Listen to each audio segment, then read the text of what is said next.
સુધી સમાધાન ના કરો ત્યાં સુધી જે કેસ કર્યો છે જેના ઉપર એ પણ હાથે દીવી નાખે અને જેના ઉપર થયો છે આ ફરિયાદ કરવા વાળો અને આરોપી એ બે એકદમ આખા નેસ હોઈ જાય, ધોઈ જાય અને અંતે તો પછી સમાધાન કરવું પડે. એટલે આજે આ મેલડી માતાને એટલી જ પ્રાર્થના કરજો કે ભૈયામાં, કુટુંબમાં, હગાવાલામાં કોઈની ભૂલ આવે, નાના મોટી કોઈ પણ બબાલ કે કોઈ પણ કારણોસર મન દુઃખ થાય તો મેલડી માતાને વધે રાખીને ન્યાય ગામના આગેવાનો અને હગાવાલા તોડવું. પોલીસ સ્ટેશને ના દાદા અને ના છૂટકે પોલીસ સ્ટેશને જવું પડે તો એ વસ્તુ અલગ છે, પણ જે ન્યાય તમે ભાઈ કરશો, હગાવાલા કરશો, એવો પોલીસ સ્ટેશન ન્યાય નહીં કરે. અને હું તો માતાજીને પ્રાર્થના કરું છું ક્યારેય કોઈના પણ ઊંચા મન પણ ક્યારેય ના થાય. અને આ જે તમારી ભાવના છે એની ભાવના કાયમી અસાણા ગામની હચવાઈ રહે એવી માં જગદંબા મેલડી માતાને પ્રાર્થના કરું. અસાણા ગામે મેલડી માતાની પહેલી બોલી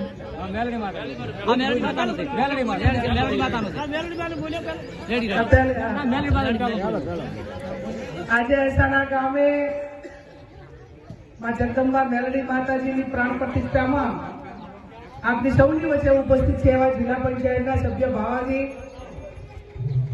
અભુજી, કાકરસિંહજી,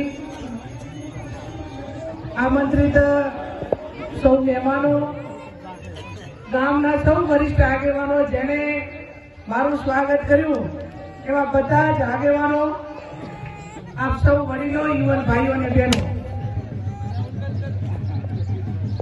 સૌ પ્રથમ તો સમગ્ર અસાણિયા પરિવાર આયોજિત છે ને, પુરાબા પરિવાર હમણાં મહેમાન કહેતા હતા કે અમે આહાણિયા આપણે કાતરવાથી અને બુમાનું ત્યાં ઉજવી આજુબાજુના ગામોમાંથી પણ જે પરિવારના કુટુંબના જે કુટુંબીજનો છે એને પણ બોલાવ્યા છે. સૌ રાધનપુરના પણ છે. માં જગદંબા મેલડી માતાને પ્રાર્થના કરું કે ગામનો હંપ કાયમી જળવાઈ રહે, ધાર્મિક કામો કરવા માટેની અને હંમેશા અસાણા ગામ એ ધાર્મિક કામ હોય કે ગામનું કામ હોય ત્યારે બધું સાથે મળીને ખૂબ સારી રીતે આજ સુધી તમારી પરંપરા રહી છે કે જયારે ગામની કે ધાર્મિક વાત આવે, ગામનું કોઈ સારું કામ હોય તો આખું ગામ કાયમી ભેગું થઈ કર્યું છે અને એવું ને એવું કાયમ કરતા રહેલું એવી માં જગદંબા તમને બધાને શક્તિ આપે એવી માં જગદંબાને પ્રાર્થના કરું છું. હમણાં જોગણી માતાજીની પ્રતિષ્ઠા થઈ એ ટાઈમે ખૂબ સારું મંદિર બનાવ્યું. વેરાઈ માતાજીની કૃપા, મેલડી માતાજીનું મંદિર બનાવ્યું. હનુમાન દાદાનું પણ કંઈક જે નાના મોટું હતું એ કર્યું છે. આ દેવોનું બધું જ ખૂબ સારું કર્યું છે. ગામની નિશાળ પણ સારી છે, પણ હવે થોડું શિક્ષણમાં વધારે ધ્યાન આપો. જેટલું આપણે શિક્ષણમાં રોકાણ કરશું એટલું આવનાર પેઢી માટે ઉપયોગી નીવડશે. અત્યારે દિન પ્રતિદિન જે જમીન છે એમાં ઘટાડો થવાનો છે, વધારો નથી થવાનો. ઘટાડો 2-3 રીતે થવાનો છે. એક તો પરિવારોની સંખ્યા વધે એટલે ભાગ પડતા જમીનો ઘટાડો થાય અને બીજું જેટલું આ જમીન છે એમાં ઉદ્યોગો આવે કે બાંધકામ થાય પણ એ રીતે પણ જમીન દિન પ્રતિદિન ઓછી થતી જાય. તો આપણે આવનાર સમયની અંદર બીજાની જેમ આપણે ટકી રહેવા માટે કરીને માત્ર ખેતી કે પશુપાલન નહીં પણ નાના મોટો ધંધો રોજગાર, નાના મોટી નોકરી અને ક્યાંક બહાર જવું પડે તો બહાર જઈને પણ એક સારી રીતે જે બીજાના હરોળમાં આપણે રહેવા માટે પ્રયત્નો કરીએ. આ ધારવા કે આપણે અમૃતભાઈને રતનસિંહની ત્યાં આપણે સાણંદ આખો પરિવાર ત્યાં રહે છે. તમે જુઓ તો એમની જીવનશૈલી આખી અલગ છે. આ કદાચ જયારે પ્રસંગો કરવા માટે આવતા હશે એ ટાઈમે તમને એમ લાગતું છે કે આ વર્ષો પહેલા મજૂરી કરીને બહાર ગયા તો આટલું કમાણા અને આવું સારી રીતે પ્રસંગોમાં કે બધે આવીને સારી રીતે હાજરી આપીને કંઈક આપણા કરતા અલગ કર્યું કે નથી કર્યું? કંઈક અલગ કર્યું અને પગ ઉપર કર્યું, દમ ઉપર કર્યું, મજૂરી કરીને કર્યું.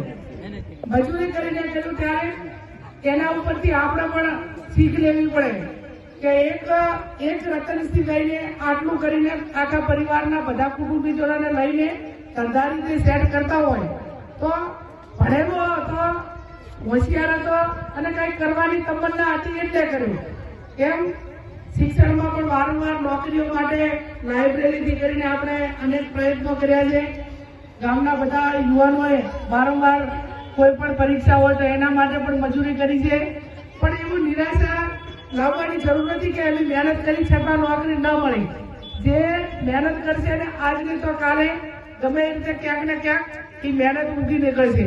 એટલે ધાર્મિક પ્રસંગો સાથે સાથે સમાજમાં ગામમાં શિક્ષણમાં વધારો થાય, કુરિવાજો ઓછા થાય, બીજા ખર્ચા આડા હોય ઓછા થાય. અને આ ગામની અંદર એક ખૂબ સારી બાબત છે કે હું માનું છું ત્યાં સુધી ઓછામાં ઓછા પોલીસ સ્ટેશને રાખવું હોય તો આ અસાણા ગામ છે બાબતના હું તમને ખૂબ ખૂબ અભિનંદન આપું છું. અમુક ગામ એવા છે કે ગામની વસ્તી વધારે એના કરતા તો પોલીસ સ્ટેશનની અંદર ફરિયાદો વધારે. એની ગામની જે વસ્તી એના કરતા અહીંયા ફરિયાદો વધારતી નહીં હોય. અને ફરિયાદ કોઈ પણ દાખલ થાય તો ફરિયાદ દાખલ થાય ત્યાંથી કરીને વકીલથી કરીને ડોક્ટરથી કરીને પછી સોવટિયાથી કરીને જ્યાં સુધી સમાધાન ના કરો ત્યાં સુધી જે કેસ કર્યો છે જેના ઉપર એ પણ હાથે દીવી નાખે.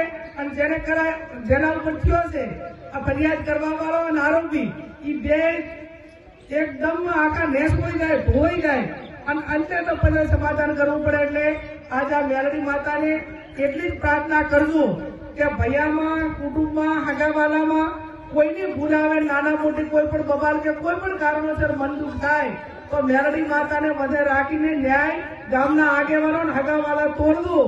પોલીસ સ્ટેશને ના દાદા અને ના છૂટકે પોલીસ સ્ટેશને જવું પડે તો એ વસ્તુ અલગ છે.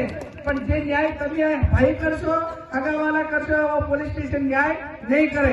અને હું તો માતાજીને પ્રાર્થના કરું છું ક્યારેય કોઈના પણ ઊંચા મન પણ ક્યારેય ના થાય. અને આ જે તમારી ભાવના છે એની ભાવના કાયમી અસાણા ગામની હચવાઈ રહે એવી માં જગદંબા મેલડી માતાને પ્રાર્થના કરું. બધે ખૂબ મારું સ્વાગત કર્યું. અને અસાણા તો મારું તો હું તો પિયર કરું છું કાયમ. અસાણામાં ઘરો ઘર મને આમ એટલું કોઈ પણ કામની અંદર કોઈ પણ બોલવા અસાણાની વાત હોય તો બધા ગમે અને હાજ હોય. આજ સુધી અસાણાના કોઈ કામ માટે મેં ક્યારેય એમ નથી કીધું કે ક્યારેક હજી પછી કરશું એવો શબ્દ ક્યારેય મારા મોઢે આવ્યો નથી. કેમ કે લાગણીઓ એકાબીજાની લાગણી પ્રેમ સ્નેહને એમાં કોઈ માપદંડ ના હોય અને એ જવાબદારી સમજીને કરવાનું થતું હોય છે. એટલે કાયમી હજુ તો હું અસાણા માટે સારામાં સારું કામ થાય અને વ્યવસ્થિત